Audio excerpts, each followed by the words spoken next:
All right, it's doing real good.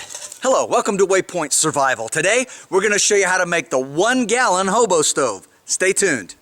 What we're going to be starting out today using is a 1 gallon metal can. Now, this had Thompson's water seal in it, and I used it for a project. Finding metal cans like this is getting increasingly difficult. But back in the days of the hobo, when we might call it the hobo heyday, and we're kind of looking at the 1930s, as that was when it was really popular during the Depression, and there were a lot of people traveling the rails. Again, as many as 2 million men were on the rails from that time, and as many as 10,000 women as well. I receive a number of comments from my viewers who do not really understand what a hobo is. So many of them understand it to mean a homeless person or a houseless person, depending on what part of the world you live in. And it's considered a derogatory slur. But the truth of it is, as I've mentioned in other videos, the hobo was a man or woman who was proud of what they did. They were often itinerant workers, building much of the infrastructure in the United States, from dams and bridges to roads, and even working on the railroads themselves. And often they were befriended by people who worked on the rail lines. And the real hobo, they had a hobo code. I've posted that before. They came up with it in the late 1800s. They also had their own union. And as a matter of fact, really resented being called a tramp or a bum. Because a tramp travels place to place and won't work unless they're forced to, and a bum usually just drinks alcohol and doesn't really want to travel anywhere. But the hobos were men who were looking for work. And the modern hobo of today often travels in a small trailer, or perhaps they have a car or a bus that they've fixed up, or even just in a truck with a cap on it. And perhaps they have a van.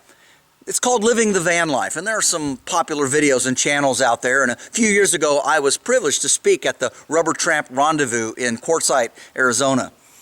And so they're wonderful people, and that culture is very much alive. It's just shifted a lot. Most of them don't ride the rails anymore, although there are some very good hobos out there putting out some pretty good videos, and I would encourage you to look them up and check out their channels. As a matter of fact, there's a gentleman who hails from somewhere in East Tennessee who goes by the moniker Hobo Shoestring. He's got a great channel. I'd encourage you to check it out, and he's got quite a few subs. He puts out some pretty fascinating material, and I've enjoyed watching it myself. As we get into this project today, let me make a couple of notes. First of all, if you use anything like this that is flammable, make sure that it's completely cleaned out. You want to rinse it out. You want to make sure that there's nothing left in here that can burn or create a seal.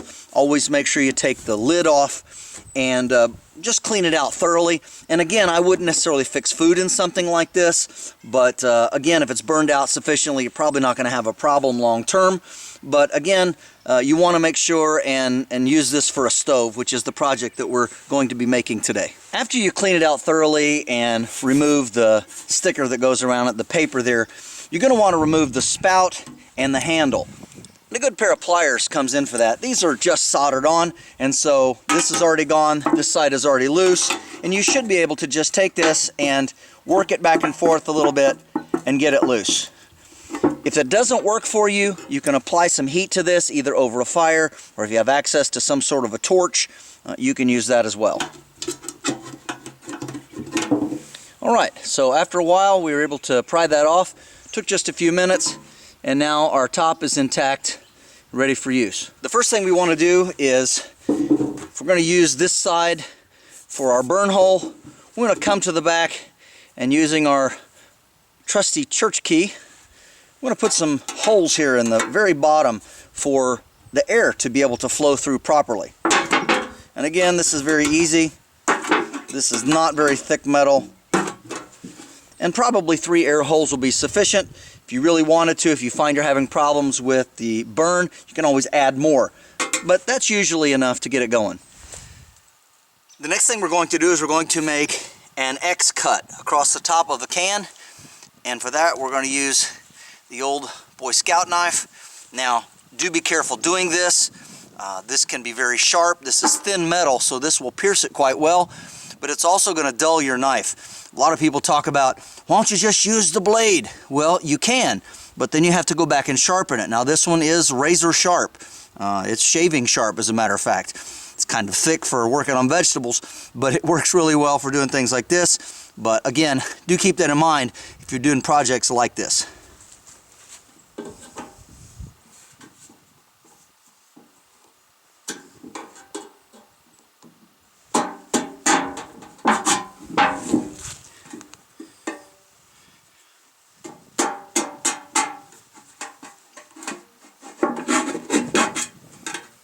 You're going to have to work your way across here. You can kind of see what I'm doing, starting and I'm coming at a diagonal. And then you can work in here like this, just like that if your knife's sharp enough. Alright, you do have to get it started first though. And I find it's best to do both corners.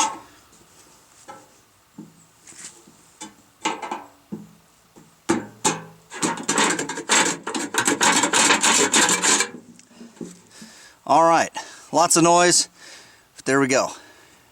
Now for the next part of this project, we're going to either bend these tabs out or bend them down.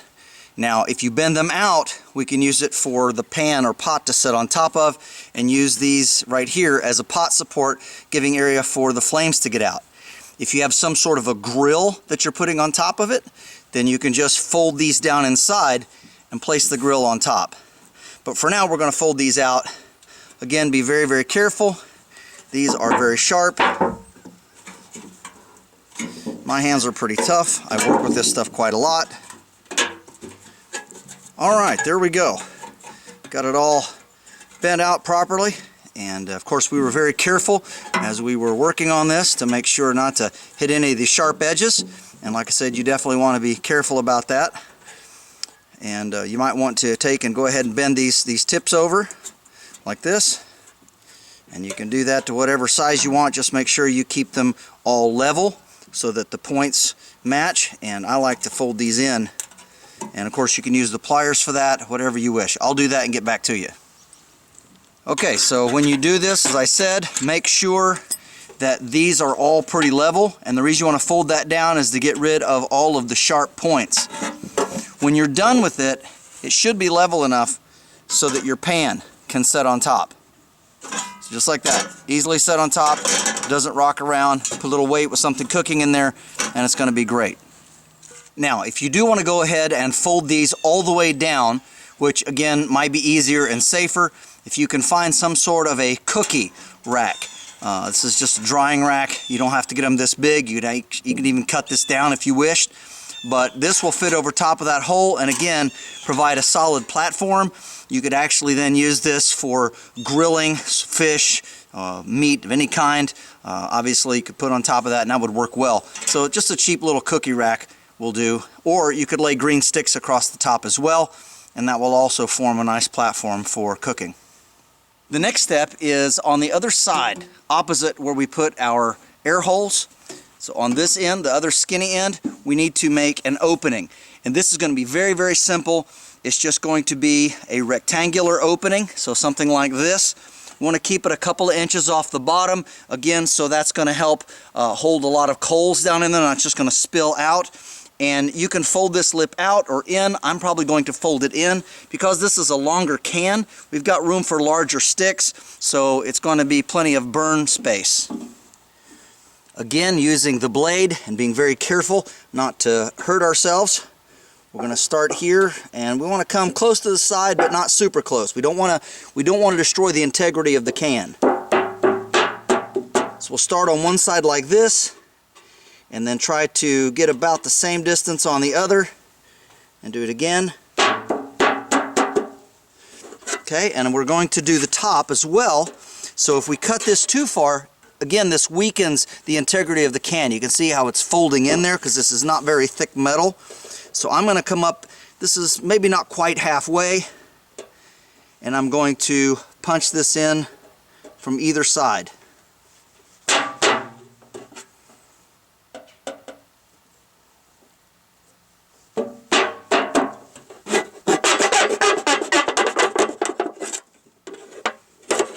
Right, again, we just use the knife, cut through it, and we do the same thing here. Again, cutting away from ourselves, but using leverage. Okay, that's pretty good. Make sure we get that last little cut in there. There we go. And now for this last side. And now we've dulled it pretty good. But we have our opening. You can see what that looks like.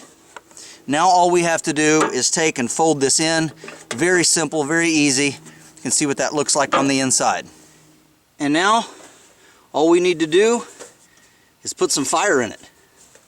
So we're going to set it here, and of course it's very important that you make sure that this is nice and level. And there's all kinds of things you can do. It sideways. Just find a good spot where it's going to set good, where it's not going to be topsy-turvy. Again, you're going to have weight on this. Now, if you really want to, you could put some pieces of gravel, some rocks down inside there to hold the bottom steady.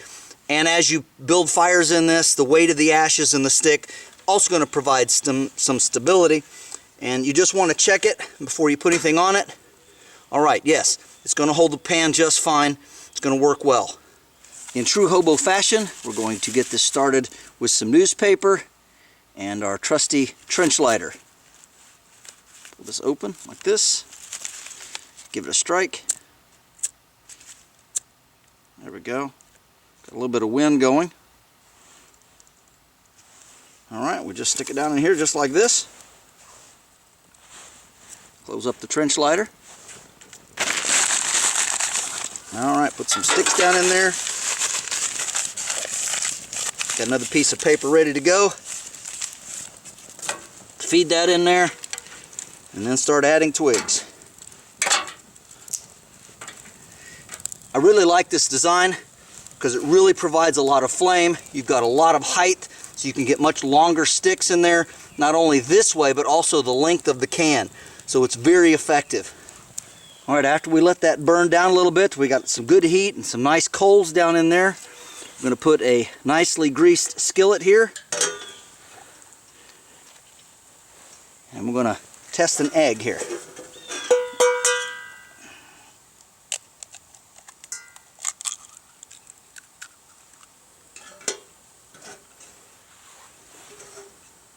All right.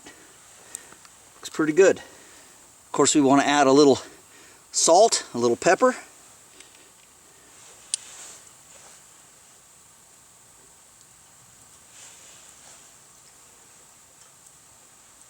Not too much. It's pretty good. Alright, now we're going to stir it a little because we want to scramble this since the yolk broke. Alright, it's doing real good. Go ahead and flip that over. And the fire's going a little bit strong for it. I added some wood to it, but we are just about done. You don't want to burn it. That's just about perfect right there. All right, you can see really strong flame. This is a great stove for the outdoors. It's light, it's easy to make, and again, if you fold all this down on the inside, you're not going to have real sharp edges to have to contend with when you pack it away. You can also carry sticks on the inside in your fire kit, so it essentially won't take up a whole lot of room in your pack either. All right, let's see what it tastes like.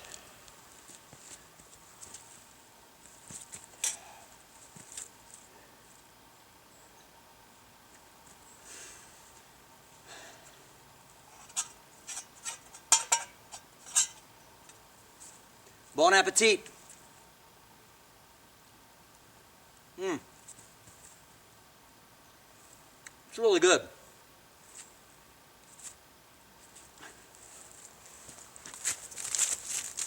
Why do you suppose that things always taste better when you're outdoors? I think a lot of it has to do with the amount of fresh oxygen that you're taking in, and it just mixes with the spices and whatever you're cooking, and it just makes it really, really delicious.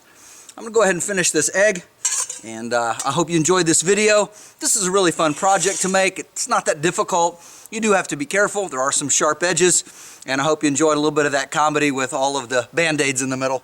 This is James Bender for Waypoint Survival. If you like this video, please give it a thumbs up. Also make sure and check out the links in the description box below just under the More button.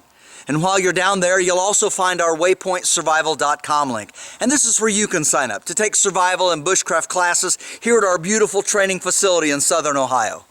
And if you haven't already done so, please subscribe to the channel. We'd really appreciate it. And when you do subscribe, make sure and press that bell button so that you can stay notified of all of our upcoming videos. And we'll talk to you next time.